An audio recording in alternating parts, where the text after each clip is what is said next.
Très bien. Qu'est-ce que StreamYard? C'est une plateforme en ligne pour faire du direct. Bien sûr, tout direct est en ligne, mais vous voyez. D'habitude, pour streamer avec OBS ou Stream Elements, il faut un logiciel local pour utiliser ces outils. StreamYard permet de le faire sans logiciel local. OK?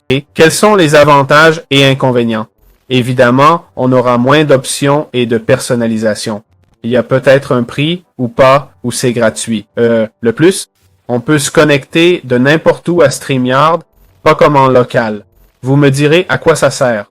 Bon, peut-être pour faire un IRL depuis le mobile ou pour faire des directs de différents endroits du monde sans trop dépendre de son ordi. C'est vrai que prendre OBS et le configurer n'est pas si compliqué. Mais c'est vrai que si on doit le faire souvent et régulièrement, ça peut devenir lassant, non? Donc voilà, on prend StreamYard, tout est déjà dans le cloud, rien à configurer, juste connecter l'appareil, se connecter et c'est bon. Allez, on va cliquer sur Get Started, d'accord? On continue avec Google et là, ça nous demande l'usage principal, si c'est pour des webinaires, des directs, des sessions en direct, que ce soit du coaching ou autre chose. Des live streams, ok? On clique sur Submit et là, on peut continuer avec l'essai gratuit ou tester la version pro pour $1. Bon, on clique sur Got it, on remplit notre profil et voilà, on peut le fermer. Il semble qu'on ait toujours accès aux outils, effectivement. Donc, voilà, c'est un outil simple, on va juste expliquer comment l'utiliser. On peut simplement faire un enregistrement, d'accord? ASD, créer un enregistrement. Comme vous voyez, on va entrer dans le studio.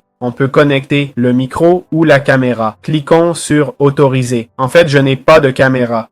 On clique sur Entrer dans le studio et voyons les options de configuration. Voilà le logo qu'on ne peut enlever qu'avec la version premium, ok? On peut ajouter des overlays, utiliser 2 caméras à la fois, apparemment. Ça, ce serait la zone de streaming, ok? Ici, on peut streamer et tout ça. Je voudrais voir si on peut enregistrer l'écran. Je pense que oui, non? Et, partager l'écran. On clique ici pour partager l'écran et ça va nous permettre de partager tout l'écran. Il devrait apparaître, non? Ajouter à la scène. Voilà, c'est bon. On l'ajoute et ça apparaît. Ce sera pareil pour le direct et tout, hein? On peut aussi présenter ou inviter quelqu'un, non? Inviter un invité, pas mal. Comme un appel Zoom, quoi. C'est vraiment assez simple, hein?